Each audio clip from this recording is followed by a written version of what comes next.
Hey everyone, let's jump right in. In today's explainer, we're tackling something pretty fascinating: the mirror of learning, human memory versus machine intelligence. We're going to explore the beautiful, messy neurobiology of our own minds and then hold that right up against the hidden, heavily industrialized reality of how machines actually learn. Believe me, it's a contrast that's going to totally change how you look at the apps and tools you use every single day. So, let's start with a really fundamental question. How does a mind actually learn? We kind of have this tendency to picture human memory like a computer's hard drive, right? Just this passive thing storing away files in neat little folders. But our sources point out that human learning is so much more than that. It is an incredibly active, living biological marvel. Every single time we learn a new fact, feel a strong emotion, or practice a chord on the guitar, we aren't just saving data. We are literally physically changing the architecture of our own brains. And the magic behind that process comes down to something called an engram. Basically, this is a physical memory trace. When you experience something, your nerve cells light up and start communicating through synapses, firing off chemical messengers. And through that process of learning, those nerve cells undergo permanent physical changes. We literally build our memories into the physical structure of our minds. But because it's this organic living process, it also means our memory is incredibly fragile. Yeah, our memory requires peace and nurturing to actually work right. Our cognitive abilities get actively damaged by things like a lack of sleep, chronic stress, severe trauma, and relentless distraction. And honestly, yes, that absolutely includes our daily doom scrolling habits and trying to survive on nothing but iced coffee. But on a much more serious note, the sources we're looking at detail how deep trauma and psychological distress literally impair the brain's ability to form and retrieve those engrams. A healthy human mind completely relies on a healthy environment. Okay, so here's where we make a pretty massive pivot. We've just seen how fragile and emotionally tied human learning is. Machine memory, what we constantly refer to as artificial intelligence, is a whole different ballgame. We get sold this slick vision of AI as this fully automated, pristine, self-learning brain. But the reality? The reality of how these machines learn is heavily industrialized. It requires mountains of raw data, and as we'll see, it is deeply, deeply dependent on human sweat and blood. And that brings us to data annotation. Now, this concept completely shatters the myth that AI is fully automated. Think about it. For a self-driving car to know what a pedestrian is, or for a chatbot to figure out how to answer your prompt, a real human being had to manually label that data first. AI systems don't just magically wake up and understand the world. They learn because actual people sitting behind computer screens are outlining images, evaluating text, and manually spoon-feeding that structured information into the algorithms. And the sheer scale of this manual labor is just staggering. Our sources highlight a World Bank estimate that is honestly hard to wrap your head around. There are currently between 150 and 430 million data workers globally. Let that sink in. Hundreds of millions of people are working, mostly invisibly, entirely behind the scenes, just to feed the algorithms that power our favorite tech tools. It's this massive global workforce that most consumers literally never think twice about. Now, you might be wondering where this is all happening. Well, it's definitely not in sleek Silicon Valley office buildings. This labor is systematically outsourced. We've got workers in India classifying images day in and day out just to train driverless cars. Over in Bulgaria, people are evaluating text prompts to make chatbots sound smarter. And in Kenya, workers are essentially acting as human shields, flagging highly toxic content to, quote, clean up AI responses. The sources make it very clear that this work is overwhelmingly outsourced to the global south, intentionally tapping into populations that are dealing with high unemployment, severe economic crises, or refugee status. Let's actually put a face to this to understand the deep personal struggles here. Take Anna, for example. She's a Ukrainian refugee who fled to Bulgaria.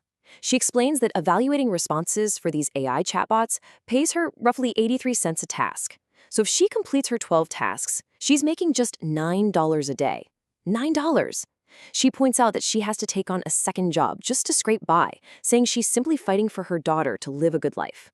It's a stark reality check about the desperate conditions forcing people into this relentless, low-paying grind just to survive. But here's the thing, the economic and physical toll, that's really just scratching the surface. We need to transition into the darkest aspect of the AI supply chain. Remember a few minutes ago when we talked about how trauma physically damages the human mind? Well, the process of training AI to be safe and polite for consumers involves intentionally exposing human workers to massive, unrelenting amounts of digital trauma.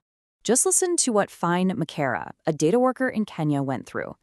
To teach an AI model what toxicity looks like so it doesn't spit out violence or abuse to someone in the West, human workers have to manually look at, flag, and filter the absolute worst garbage the internet has to offer. Fine describes suffering from intense nightmares, severe anxiety, insomnia, and depression after watching endless streams of abuse. These workers are acting as shock absorbers, taking on immense psychological trauma just to make machine learning safe. And what amplifies the psychological damage is the absolute enforced silence surrounding it. Workers report that tech companies demand total secrecy. They are forced to sign these ironclad non-disclosure agreements. Workers are left terrified that if they speak out about their working conditions or the horrific content they have to watch all day, they could face severe legal consequences, including over 10 years in jail. The sources also highlight that these workers are strictly forbidden from unionizing, which brilliantly keeps the exploitation and the trauma completely hidden from public view. Let's actually map out exactly how this deeply unequal pipeline functions, step by step. First, Western tech companies scrape basically the entire internet for data, which absolutely includes highly disturbing content from the dark web. Next, all that raw, highly toxic data is essentially shipped off to workers in the global South. Step 3, those ununionized workers spend grueling hours manually watching and flagging the violence.